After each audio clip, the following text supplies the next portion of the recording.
அனைவருக்கும் வணக்கம். எங்கும் நிறைந்திருக்கும் குருவின் அருளோடும் திருவின் அருளோடும் அச்சலக்கண பദ്ധதி ஜோட ஸ்ரீ குரு சிவகாசி காளிமுத்து. ஒவ்வொரு நாள் ஒவ்வொரு விதமான அச்சலக்கண பദ്ധதி ஜோட முறை சார்ந்து அச்சத்தோட போயிட்டு இருக்கும். அதன் அடிப்படையில் நம்மகிட்ட ஜாதகம் பார்க்க வர்றவங்க பொதுவாக அவங்களுக்கு வந்து ஒரு எண்ணங்கள் கேள்விகள் இருக்கும். அதாவது என்ன கேள்வின்னா, நவ கிரகங்கள் நம்மளுடைய ஜாதகத்தில் பார்த்தீங்கன்னா ஒவ்வொரு ஆளும் ஒரு இடத்துல இருப்பாங்க. அப்படி இருக்கும் பொழுது மாந்தி அப்படிங்கிற மான் போட்டிருப்பாங்க. சரிங்களா? அதான் மாந்தி. அப்போனா இந்த மாந்தியின் செயல்பாடுகள் என்ன அப்படின்னு வந்து பொதுவாக வந்து எல்லாருக்குமே ஒரு ஐயப்பாடு இருக்கும். சரிங்களா? இப்போ பாரம்பரிய முறையில் என்ன சொல்லுவாங்க அப்படின்னா, மாந்தி எங்கே இருக்கிறாங்களோ அவங்களுக்கு வந்து அது சார்ந்த பிரச்சனைகள் இருக்கும் அப்படின்னு சொல்லுவாங்க. சரிங்களா? உதாரணத்துக்கு சரிங்களா, இப்போ வந்து என்னுடைய பிறப்பின் லக்னம் சரிங்களா, நான் வந்து சிம்ம லக்னத்தில் பிறந்திருக்கேங்க. சரிங்களா? இன்றைய என்னுடைய வயதின் லக்னம் அப்படின்னு பார்த்தீங்கன்னா எனக்கு வந்து அட்ச லக்னம் வந்து தனுசு போதுங்க. அதை என்னையை வச்சு உதாரணம் சொன்னால் உங்களை எல்லாருக்கும் வேகமாக புரியுங்கிறக்கா இந்த பாயிண்ட் எடுக்கிறேன். சரிங்களா? என்னுடைய ஜாதகத்தில் வந்து மாந்தி அப்படிங்கிறவர் பார்த்தீங்கன்னா இந்த வீட்டில் இருக்கிறாங்க. அப்போனா எனக்கு எப்போ பாதிப்பு வரும் வராது அப்படின்னு வந்து நம்ம முதல்ல தெரிஞ்சு வச்சுக்கணுங்க.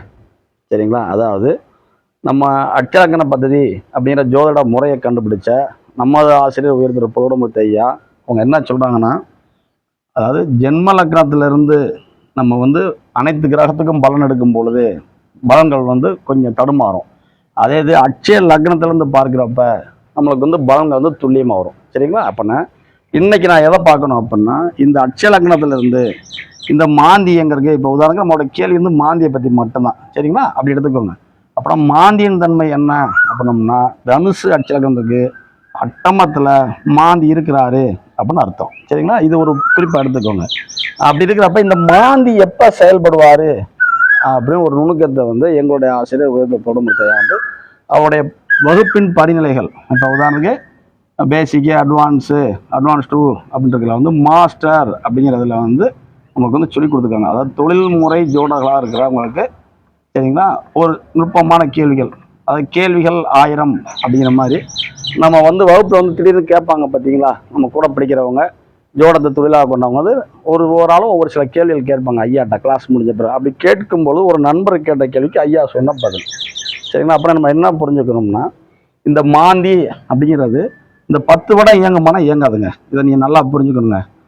ஒரு வருஷம் 1 மாதம் 10 நாள் அப்படிங்கிற ஒரு குறிப்பிட்ட நட்சத்திர புள்ளி போகிறப்ப இயங்கும். அப்படியே அது முதல் பாயிண்ட். அப்போனா நீங்கள் வந்து இந்த அட்சலக்கணத்துக்கு மாந்தி 8ல் இருக்கிறாரு அப்போனா அட்டமத்தில் இருக்கிறனால பிரச்சனை கொடுத்துட்டே இருப்பாரா அப்படின்னா இல்லைங்க. சரிங்களா? அப்படின்னா அது வந்து ஒரு சூட்சமாக இருக்குது. அப்படின்னா இந்த ஏஎல்பியில் வந்து பார்க்குறப்ப ஒரு குறிப்பிட்ட ஒரு நட்சத்திர புள்ளி போகிறப்ப மட்டும்தான் அந்த செயல்பாடு இருக்கும். அந்த செயல்பாடு அவங்க கடந்துட்டாங்கன்னா அது வந்து டம்மி ஆகிடுவாங்க. எப்படி?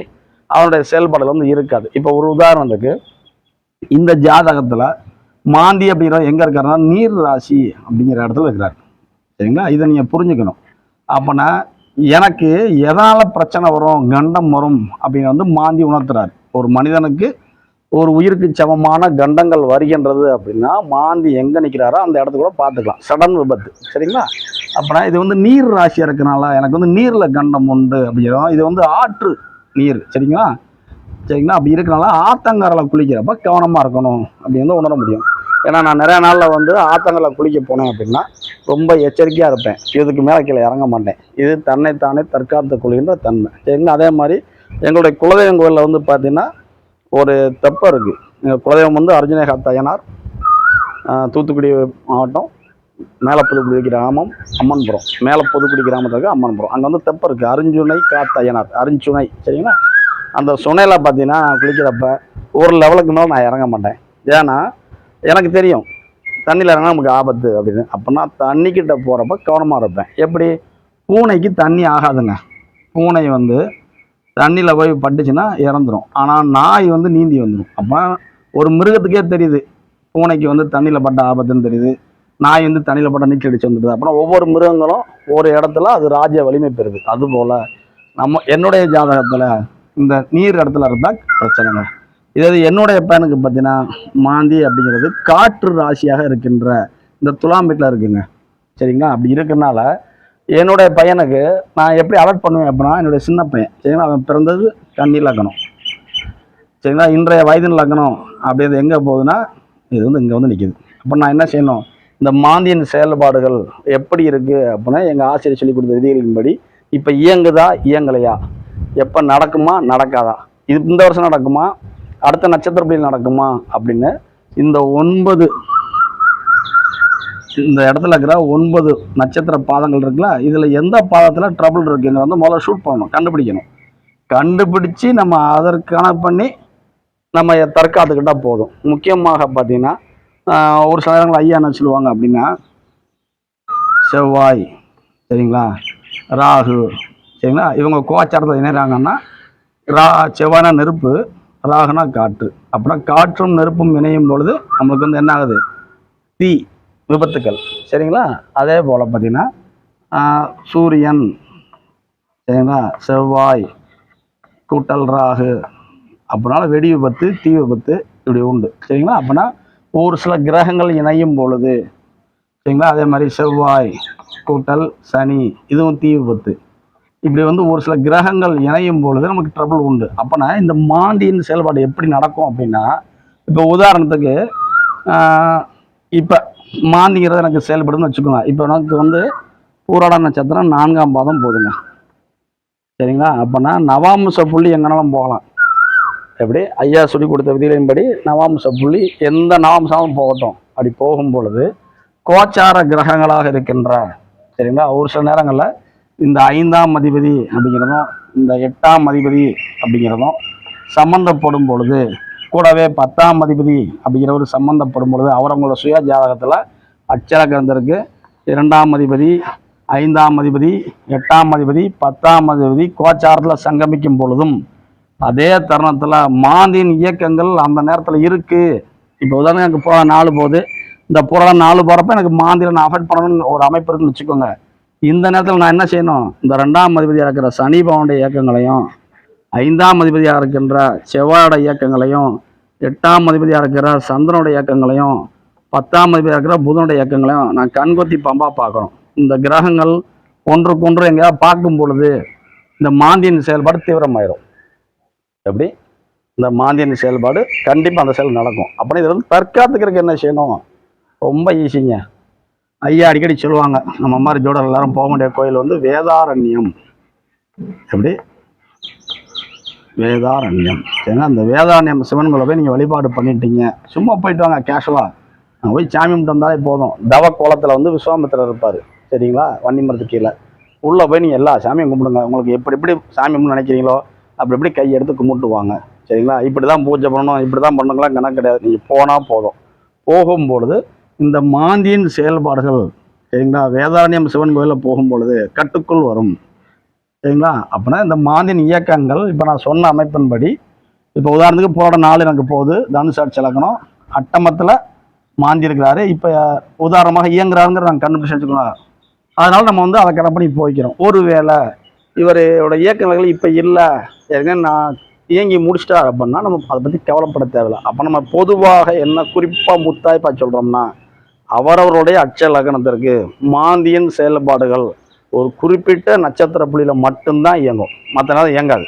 இதை நீங்கள் புரிஞ்சுக்கிட்டால் போதும்.